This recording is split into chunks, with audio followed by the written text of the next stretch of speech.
Indonesia. Hai anak-anak sahabat Erlangga, selamat datang di Erlangga Classroom.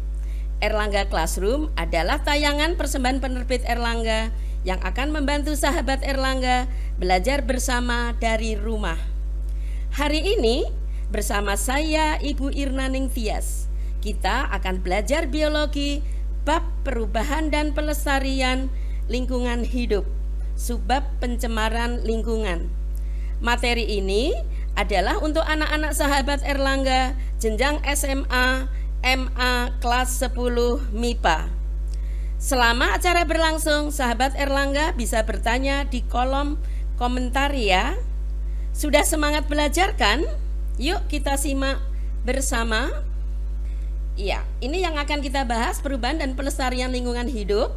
Ya, ada di buku lama, yaitu kurikulum 2013 halaman 430 sampai 459. Sedangkan di buku baru kurikulum Merdeka halaman 269 sampai 324.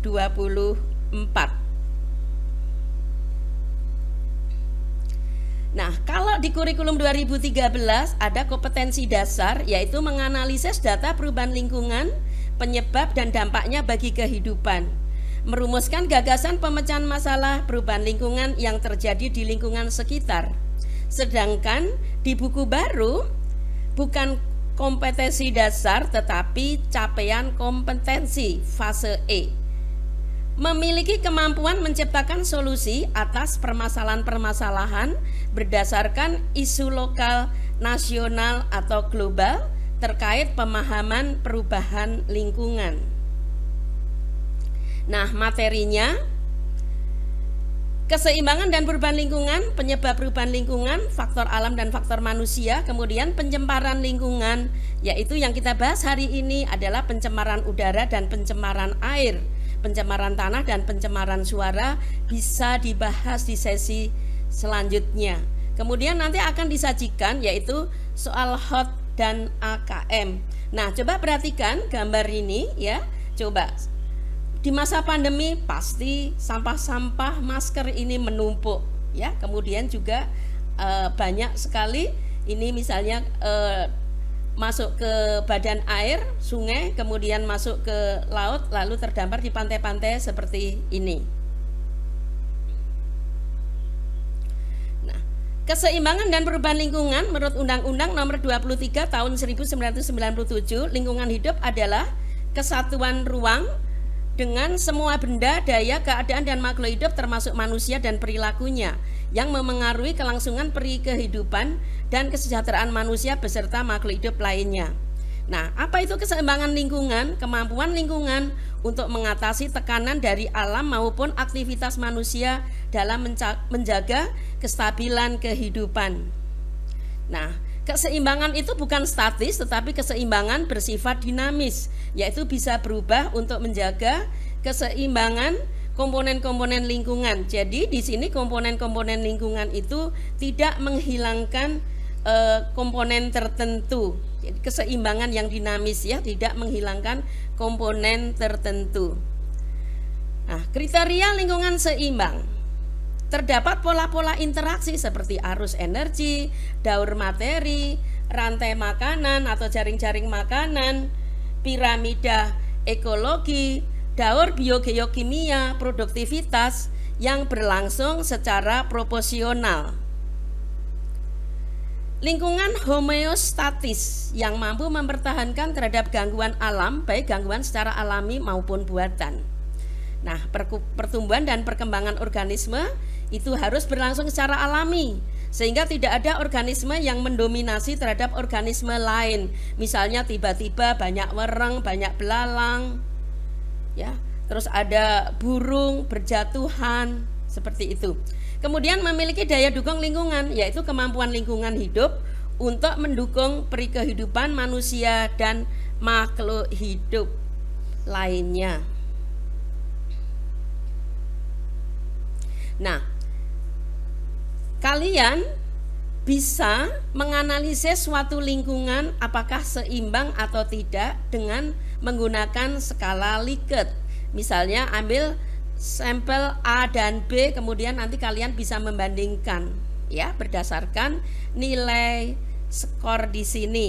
Misalnya, apakah lingkungan tersebut, misalnya di perumahan A misalnya, apakah terdapat pola-pola interaksi. Nah, kalau ada sedikit, misalnya kalian bisa nilai skor bisa kasih 2. Kemudian lingkungan homeostatis. Nah, yang mana yang mau nilainya mau berapa? Kemudian pertumbuhan dan perkembangan organisme berlangsung secara alami, apakah masih secara alami? Ya. Kemudian memiliki daya dukung lingkungan ya. Nah, silahkan nanti dinilai, kemudian nanti bisa dikualitatifkan kriterianya apakah sangat baik, cukup, ataupun kurang. Kemudian kalian bisa memberikan usulan-usulan maupun saran ya. Bandingkan lingkungan satu dengan lingkungan yang lainnya. Nah, sekarang faktor penyebab perubahan lingkungan itu ada faktor alam ya, kalian lihat gambarnya di sini, ada gunung meletus. Kemudian bisa saja gelombang tsunami, tanah longsor, ya, kemarau panjang, gempa bumi, ya itu faktor alam. Kemudian lingkungan bisa juga berubah akibat faktor manusia. Misalnya, ya, lihat di gambar di sini, misalnya penyemprotan pestisida yang berlebihan. Kemudian bisa pembakaran dan penebangan hutan, pembangunan industri ataupun pemukiman-pemukiman, perumahan-perumahan, penambangan secara liar, pertanian monokultur, jadi menanam dengan hanya satu jenis saja. Kemudian juga pencemaran lingkungan, ya, pencemaran lingkungan ini bisa saja akibat pemberian pupuk kimia yang berlebihan. Nah, kemudian pencemaran lingkungan hidup itu apa? Ya, menurut Undang-Undang Nomor 23 Tahun 1997 Pasal 1 Ayat 12 bahwa pencemaran lingkungan hidup adalah masuknya atau dimasukkannya makhluk hidup, zat energi atau komponen lain ke dalam lingkungan hidup oleh kegiatan manusia sehingga kualitasnya menjadi menurun ke tingkat tertentu yang menyebabkan lingkungan hidup tidak dapat berfungsi sesuai dengan peruntukannya. Nah, ini zat yang menyebabkan pencemaran itu adalah namanya polutan ya, dari kata polusi peristiwanya, kemudian polutan itu penyebabnya. Nah, biasanya ini berasal dari limbah. Limbah itu apa? Sisa atau sisa suatu usaha atau kegiatan. Nah, pencemaran ini sendiri dibedakan menjadi 4 macam: pencemaran udara, pencemaran air, pencemaran tanah, dan pencemaran suara. Nah, sekarang pencemaran udara yang kita bahas, ya, atmosfer bumi secara normal ini tersusun dari 78% gas nitrogen, 21% gas oksigen, 0,93% gas argon, kemudian 0,032% gas karbon dioksida, dan juga ada sejumlah kecil gas-gas lainnya seperti amonia, kemudian metana, begitu. Lalu zat pencemar udara itu apa saja? Yang pertama, karbon monoksida, CO. CO ini dikatakan sebagai gas pembunuh, ya. Jadi kalau terisap melalui hidung kemudian ada di darah, dia akan menghalangi pengikatan oksigen, ya, sehingga yang bersangkutan bisa mengalami kematian. Nah, apa ciri-cirinya? Tidak berwarna, tidak berbau, tidak berasa. Nah, gas CO ini bisa berasal dari gas buangan pembakaran yang tidak sempurna, bahan yang mengandung karbon atau bahan bakar fosil atau minyak. Bisa juga muncul di kawah gunung ataupun sumur. Seperti tahun berapa itu pernah ada di kawah Sinila Dieng, itu banyak memakan korban karena memang gasnya itu tidak berwarna, tidak berbau, dan tidak berasa. Nah, kemudian nitrogen oksida. Ini bisa NO, bisa juga NO2. Ini banyak berasal dari kendaraan bermotor, generator pembangkit tenaga listrik, kemudian pembuangan sampah. Nah, nitrogen oksida ini dapat menyebabkan hujan asam, sedangkan hujan asam sendiri dapat menyebabkan korosi logam, struktur bangunan atau candi itu menjadi rapuh, kertas menjadi mudah rapuh, bahkan kulit pun bisa rapuh. Ya, kulit misalnya sepatu kulit, tas gitu ya. Klorofluorokarbon, CFC atau halon. Ini dibentuk dari 3 unsur, yaitu ada klor, ada fluor, ada karbon. Halon ini memiliki unsur seperti CFC ditambah dengan brom. Nah, untuk apa ini CFC ini biasanya dipergunakan untuk kaleng semprot aerosol ya, misalnya kayak parfum gitu ya, pemberantas hama, itu suka ada yang disemprot seperti itu. Kemudian juga untuk pengembang busa polimer. Ada juga yang untuk pendingin lemari es dan AC. Ada yang sebagai pelarut pembersih microchip ya, microchip peralat elektronik yang suka bisa ditanam di tubuh. Nah, kemudian dampaknya CFC ini adalah merusak lapisan ozon O3. Nah, kalau rusak maka nanti akan menimbulkan kanker kulit, kerusakan mata, dan bisa juga mematikan spesies tumbuhan tertentu. Nah, ini adalah lapisan ozon yang terekam ya, ini lubang. Jadi yang berwarna gelap ini semakin tipis ya. Nah, tahun 2010 itu lumayan ya, sudah terjadi perbaikan sehingga yang ozon yang tipisnya hanya sedikit. Nah, ozon O3. Nah, O3 sendiri bisa juga menyebabkan pencemaran ya. Di lapisan stratosfer sekitar 10 sampai 60 km dari bumi itu berfungsi melindungi bumi dari sinar ultraviolet yang masuk ke bumi. Sementara kalau di troposfer 0 sampai 10 km dari bumi itu berbahaya bagi manusia jika berada pada konsentrasi tinggi. Mengapa? Ini mudah bereaksi dengan zat-zat lain dan melepaskan satu atom oksigennya sehingga terbentuk O2. Efek daripada ozon ini kalau konsentrasinya tinggi, efeknya pusing dan juga gangguan paru-paru. Kemudian penyebab pencemaran udara lainnya yaitu belerang oksida. Bisa SO2, bisa SO3. Nah, kalau SO3 ini di udara bereaksi dengan uap air membentuk asam sulfat. Asam sulfat ini menyebabkan hujan asam, juga kejang saluran napas, ya. Nah, SOX ini berasal dari pembakaran bahan bakar fosil terutama batu bara dan minyak bumi. Kemudian gas rumah kaca, ya, ini ada H2O, CO2, CH4, O3 dan NO, ini yang biasa disebut dengan gas rumah kaca. Nah, sebenarnya lapisan di atmosfer itu ada troposfer, stratosfer, mesosfer, termosfer. Nah, gas rumah kaca ini ada di troposfer ya, ketebalan 10 km di atas permukaan bumi. Ya. Nah, gas rumah kaca itu apa pengaruhnya?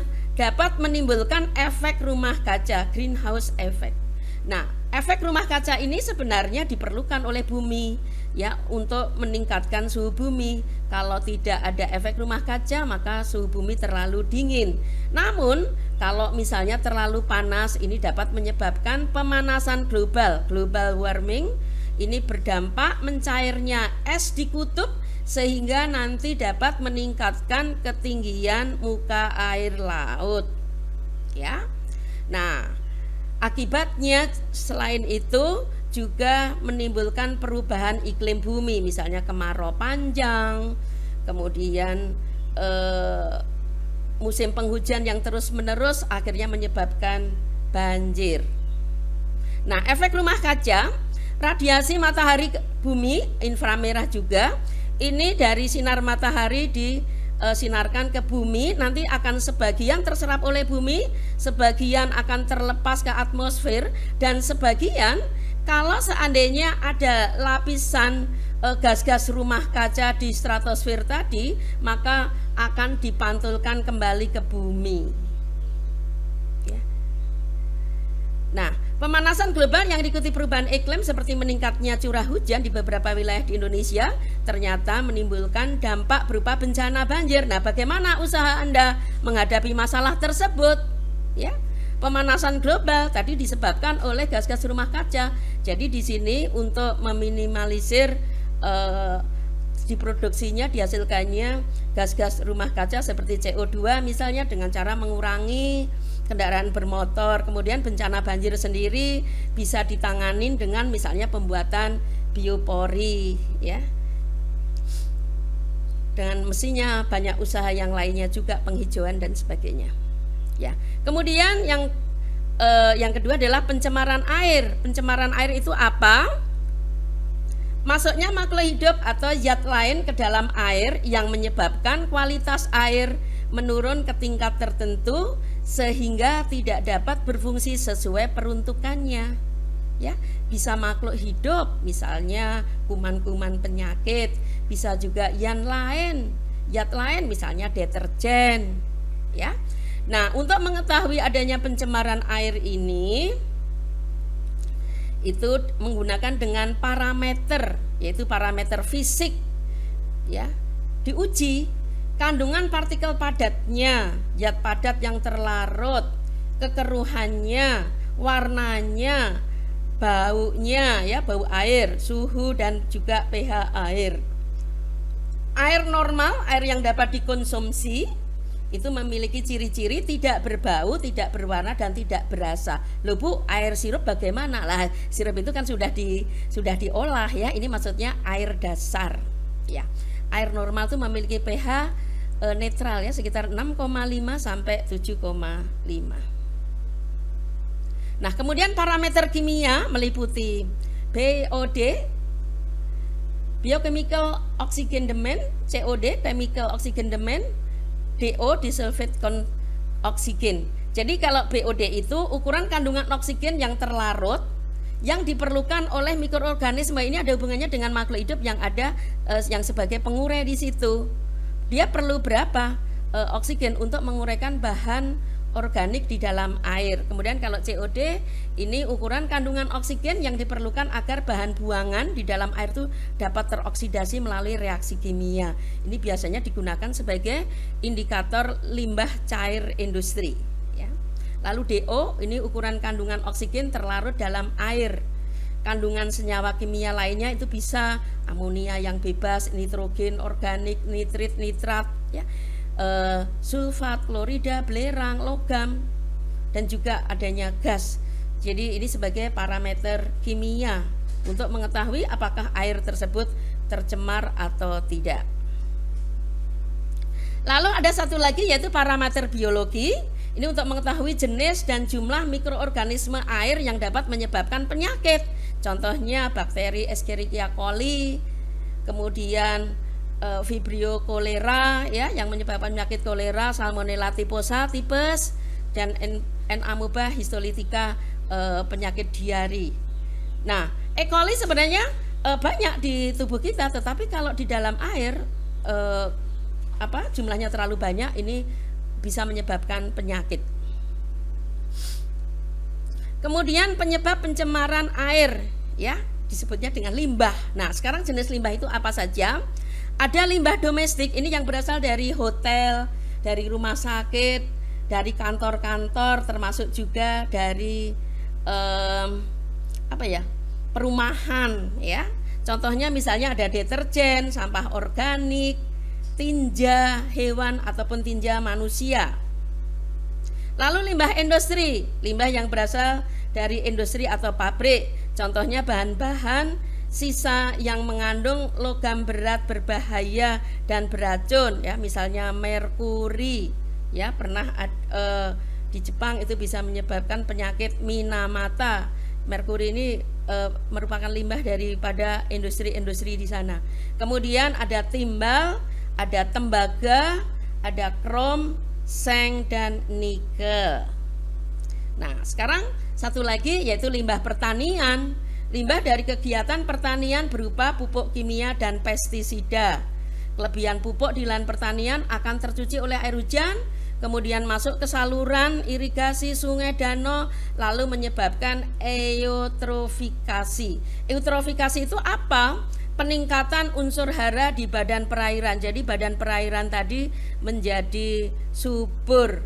Nah, Akibat dari eutrofikasi ini maka akan menyebabkan terjadinya booming ya, yaitu pertumbuhan ganggang atau enceng gondok secara cepat sehingga menutup permukaan air. Nah, kalau permukaan air itu tertutup, maka akan menghambat masuknya cahaya matahari ke dalam perairan sehingga ganggang-ganggang di dalam perairan tidak dapat berfotosintesis, akhirnya dapat menurunkan oksigen. Nah, apa dampaknya? Organisme di dalam air akan mati dan membusuk ya, terjadi pembusukan di sana. Oh ya, ada limbah pertambangan ya, limbah yang berasal dari area pertambangan, contohnya tambang emas yang menggunakan merkuri. Merkuri itu apa di tambang emas itu? Terutama di penambangan liar, dia menggunakan merkuri itu untuk memisahkan emas dari bijinya. Kemudian di laut misalnya ada tumpahan minyak dari pertambangan minyak lepas pantai, kebocoran kapal tanker ya. Ini bisa mematikan organisme di laut, baik ganggang, ikan ataupun burung-burung yang memakan ikan. Nah, sekarang akumulasi bahan pencemar dalam rantai makanan. Ini bahan pencemar yang sulit terurai di lingkungan. Nah, ini bisa masuk ke tubuh organisme melalui rantai makanan atau jaring-jaring makanan. Contohnya DDT ini susah sekali terurai di lingkungan. Ini biasa digunakan oleh petani sebagai insektisida. Nah, melalui rantai makanan tersebut DDT ini terjadi akumulasi terbanyak terdapat pada tingkatan trofik paling akhir. Misalnya dari phytoplankton dimakan zooplankton dimakan herbivore dan seterusnya, karnivor dan seterusnya, maka akumulasi terbanyak itu ada di terakhir tadi ya, karnivor itu. Nah, proses peningkatan ini akumulasi ini disebut dengan biomagnifikasi. Nah, ini gambarnya coba perhatikan ya. Kalau DDT-nya ada di air misalnya sekian ppm, kemudian semakin lama semakin bertambah ya. Itu. Karena memang jumlahnya kayak ini ikan besar ataupun elang laut ini kan jumlahnya lebih sedikit daripada dibandingkan phytoplankton ataupun zooplankton begitu, sehingga akumulasi terbanyak itu ada di trofik terakhir, trofik paling atas ya, trofik paling atas. Oke. Nah, sekarang kita lanjutkan ke latihan soal. Ini yang pertama kita bahas soal AKM. Nah, ini ada soal AKM, asesmen kompetensi minimum. Ini saya ambilkan dari buku baru saya ya. Kesepakatan dunia mengurangi emisi gas metana. Saya bacakan ya. Gas metana atau CH4 adalah penyebab terbesar dari perubahan iklim dunia setelah karbon dioksida. Walaupun jumlah metana yang dipancarkan itu tidak sebanyak CO2, tetapi 1 ton metana bisa menyebabkan kira-kira setara dengan pemanasan sedikitnya 28 ton CO2 selama 1 abad ya. Lumayan juga, besar juga ya. Nah, diperkirakan dalam 2 dekade terakhir ini negara-negara di seluruh dunia sudah meningkatkan emisinya sebesar 10%. Kemudian slide berikutnya ini masih bacaan kelanjutan. Nah, emisi gas metana ini mendapatkan pengawasan lebih ketat sekarang ini ketika dunia mencari solusi untuk mengurangi pemanasan global. Melalui perjanjian iklim Paris ditargetkan pengurangan pemanasan global hingga sebesar 1,5 derajat Celcius ya, ini target. KTT, konferensi tingkat tinggi iklim COP26 di Glasgow, Skotlandia, yang diikuti lebih dari 100 negara termasuk juga Indonesia, ini telah menyetujui kerangka kerja Global Methane Pledge, ikrar metana global yang bertujuan untuk mengurangi emisi metana global sebesar 30% sebelum akhir dekade ini atau sebelum tahun 2030. Nah, diharapkan kesepakatan tersebut dapat mendorong efek signifikan terhadap sejumlah industri yang bertanggung jawab menghasilkan sebagian besar emisi metana di dunia, misalnya industri energi, agrikultur, dan pengolahan limbah. Nah, kemudian pertanyaannya sekarang, Pilihlah dengan cara memberikan tanda centang beberapa pernyataan yang sesuai dengan data informasi terkait kesepakatan dunia untuk mengurangi emisi gas metana. Ya, ini namanya pilihan ganda kompleks. Nah, sekarang satu persatu kita bahas. Jenis gas penyebab terbesar pemanasan global adalah metana. Betul nggak ya? Terbesar adalah CO2. Ya, metana yang kedua. Jadi ini strip, ya, tidak benar. Selain metana, gas nitrogen oksida dan karbon dioksida juga menyebabkan global warming. Betul nggak ya? Ya, tadi kan ini termasuk nitrogen oksida tadi termasuk gas rumah kaca, jadi dia menyebabkan global warming. Centang, ya, betul. Terus pemanasan global akibat gas metana dapat diatasi dengan banyak menanam pohon atau penghijauan. Lah, gas metana CH4. Kalau CO bisa diatasi dengan banyak menanam pohon, ya. Kalau gas metana tidak bisa, berarti strip, ya, salah. Jika pemanasan global berkurang 1,8 derajat Celcius, bisa dikatakan bahwa usaha dunia melalui perjanjian iklim di Paris dinyatakan berhasil. Ya, betul. Orang 1,5 tadi targetnya, ya, 1,5 derajat Celcius tadi targetnya. Nah, kemudian pembangkit listrik gas metana, ya, tadi ini betul ya. Pembangkit listrik gas metana batu bara mendukung fakta bersama Global Methane Pledge, ya, Global Methane Pledge. Tidak mendukung karena memang dia adalah menggunakan metana, ya, cool bed methane CBM, ya. Jadi di sini adalah salah, ya. Terus kita lanjutkan masih soal AKM yang berkaitan dengan wacana tadi. Nah, ini perhatikan diagram perbandingan jumlah beberapa jenis gas rumah kaca berikut, ya. Persentase jumlah gas metana ditunjukkan oleh nomor berapa? Ayo, yang paling besar adalah tadi CO2. CO2 berarti ditunjukkan di angka label 5 ini. Yang kedua yang mana? Nomor 1. Berarti jawabannya adalah A. Ya, begitu. Ini soal AKM. Kemudian soal berikutnya, soal yang hot biasa, ya, campur. Nah, sekarang ini tentang lingkungan seimbang. Lingkungan seimbang mampu mendukung peri kehidupan manusia dan makhluk hidup lainnya. Suatu ekosistem dikatakan memiliki keseimbangan lingkungan yang dinamis jika, ya, yuk lihat yang mana yang betul. A. Jumlah populasi pada setiap trofik jaring-jaring makanan selalu tetap. Oh, tidak tetap, kan dinamis, ya. B. Tidak pernah mengalami gangguan manusia maupun bencana alam. Boleh, ya, tetapi harus toleran, ya, tidak terlalu berlebihan. Mampu menjamin kelangsungan hidup dan kesejahteraan penduduk, ya. Kelangsungan hidup iya, kesejahteraannya belum tentu, ya. Kemudian yang D, jumlah populasi pada setiap trofik jaring-jaring makanan mengalami kenaikan. Enggak harus, ya. Kalau semuanya naik nanti bagaimana? Harus keseimbangan, kan? Nah, di sini yang E, tidak ada satupun komponen yang hilang ketika terjadi perubahan lingkungan. Termasuk juga meskipun itu hewan ular yang berbahaya, itu pun juga tidak boleh sampai punah, ya, hilang. Nah, kemudian yang kedua, perubahan lingkungan dapat disebabkan oleh faktor alam maupun manusia.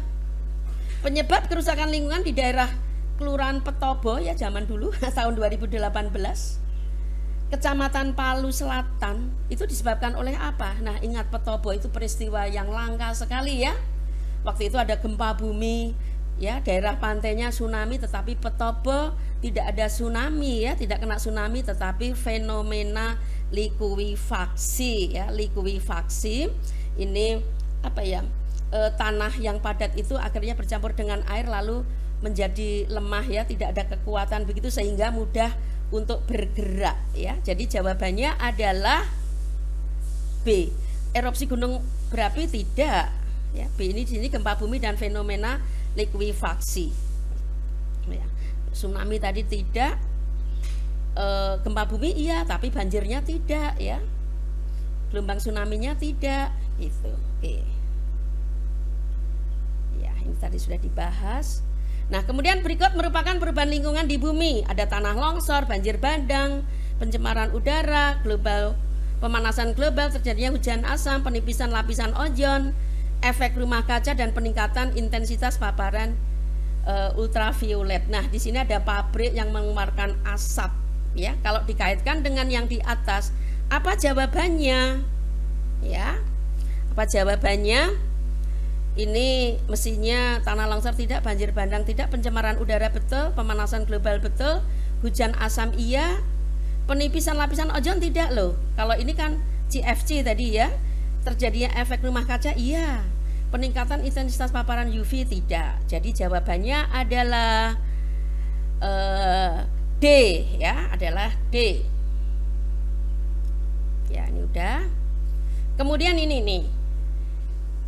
Data Air Visual merupakan situs penyedia peta polusi online harian kota-kota besar di seluruh dunia pada Kamis. Ya, ini pada Kamis tahun 2019 ini pukul 6 pagi ya, menunjukkan Jakarta memiliki nilai indeks kualitas udara 201 atau ini termasuk dalam kategori sangat tidak sehat ya. Jam 6 itu kualitas udaranya tidak bagus. Kemudian pada pukul 9 ini sudah mulai turun menjadi 158 ya dari 201.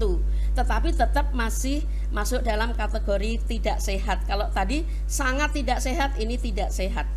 Meskipun sudah menurun, kualitas udara di Jakarta masih berada di urutan nomor 4 terburuk di dunia ya, setelah Dubai, Rusia, dan Kazakhstan. Nah, lalu berdasarkan wacana tersebut, penyebab tingginya nilai indeks kualitas udara di Jakarta apa? Nah, ingat hari Kamis ya, hari Kamis. Hari Kamis itu kan hari kerja ya, jam 6. Wah, banyak orang-orang yang dari luar kota menuju ke ibu kota ya, untuk kerja, untuk sekolah dan sebagainya, sehingga banyak yang menggunakan kendaraan pribadi ataupun umum, sehingga menyebabkan kualitas udara itu menjadi buruk. Jadi jawabannya yang mana ya? Apakah kurangnya penghijauan, penggunaan kendaraan bermotor, terdapat banyak pabrik, banyak gedung bertingkat, atau Jakarta sebagai ibu kota negara? Mana jawabannya yang paling tepat?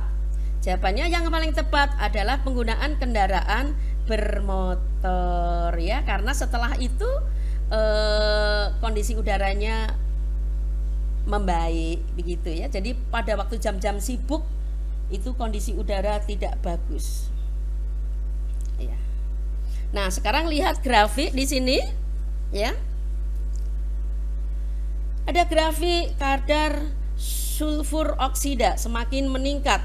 Nah, kegiatan manusia yang dapat menyebabkan perubahan kadar gas seperti pada grafik adalah apa ini? Sulfur itu tadi berasal dari pembakaran kan. Kalau penggunaan pestisida berlebihan belum tentu, pemakaian freon pada lemari es tidak, alih fungsi hutan-hujan tropis tidak, pembakaran bahan bakar fosil, penggunaan pupuk yang berlebihan. Jawaban yang paling tepat yang mana?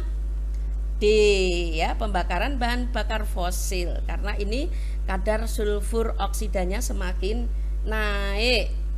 Nah, kemudian nomor 6 ya, ini seorang peneliti menguji kadar oksigen di sungai ya, di sungai kadar oksigennya diukur. Nah, hasilnya seperti di sini ya. Daerah 1 tinggi, daerah 2 tinggi, daerah 3 tinggi, daerah 4 oksigennya menurun, daerah 5 tinggi lagi. Lokasi pengambilan sampel digambarkan sebagai berikut. Ini ada aliran sungai ya, arah alirannya dari sini nih. Lalu di sini dikasih pembuangan limbah. Kadar oksigen akan menurun apabila sungai itu tercemar. Ya, setelah dikasih pembuangan limbah pasti akan tercemar. Lalu X ini, titik X memiliki kadar oksigen seperti yang ditunjukkan oleh nomor. Nah, setelah terjadi pencemaran, apakah kadar oksigen ini akan tinggi atau rendah? Mestinya menjadi rendah. Nah, rendah berarti di titik 4 ya. Ini titik X ini ada di nomor 4. Jawabannya adalah D. Nah, yang ketujuh, Berdasarkan penelitian Dinas Kesehatan, sebanyak 28% air daerah Ek mengalami pencemaran. Diduga pencemaran disebabkan oleh limbah rumah tangga yang berasal dari rembesan air buangan ke dalam sarana air minum. Wah, limbah rumah tangga yang dominan apa? Minyak goreng dan minyak bumi? Tidak. Deterjen dan pupuk organik tidak. Deterjen dan bahan organik, ya, deterjen, bahan-bahan organik itu bisa sisa-sisa sayuran, ya, cucian ikan begitu. Tinja manusia betul, tetapi pestisida tidak. Kaleng dan plastik tidak. Jadi jawabannya adalah C, deterjen dan bahan organik. Kemudian nomor 8 selanjutnya. Nah, ini agak panjang sedikit ya. Di suatu sungai besar banyak ditemukan ikan jenis tiger fish yang suka makan ikan kapenta. Jadi ikan kapenta ikan tigerfish ini dimakan oleh ikan kapenta. Terkadang beberapa burung kormoran terbang di atas sungai untuk makan tigerfish. Ya. Di dalam air banyak ditemukan ganggang. Sungai besar tersebut mendapat aliran air dari beberapa sungai kecil. Di sawah, petani sering menggunakan DDT untuk menyemprot serangga atau hama sebab dianggapnya lebih efektif dibandingkan jenis insektisida lainnya. Jadi termasuk jitu ya untuk memberantas hama. Tetapi tadi sulit diurai. Pernyataan yang benar terkait dengan tingkatan akumulasi DDT dalam tubuh organisme pada rantai makanan terjadi akumulasi DDT terkecil di tubuh ikan tigerfish. Salah lah, yang terkecil pasti ada di ganggang. Akumulasi DDT dalam padi paling besar. Tidak, tadi di tingkat trofik yang paling atas. Tubuh burung kormoran paling banyak mengandung DDT. Nah, ini dia tadi yang tingkatan tertinggi adalah burung kormoran. DDT dalam tubuh kapenta lebih banyak daripada tigerfish? Tidak, ya. Kemudian akumulasi DDT dalam padi jumlahnya sama dengan alga? Tidak juga, oke? Jadi tadi jawabannya adalah burung kormoran itu paling banyak mengandung DDT karena dia berada pada tingkatan trofik paling tinggi, ya. Kemudian nomor 9 dan 10. Nih. Berdasarkan hasil penelitian di aliran sungai, parameter BOD, COD, dan DO melebihi baku mutu berdasarkan peraturan pemerintah nomor 82 tahun 2001 tentang pengelolaan kualitas air dan pengendalian pencemaran air.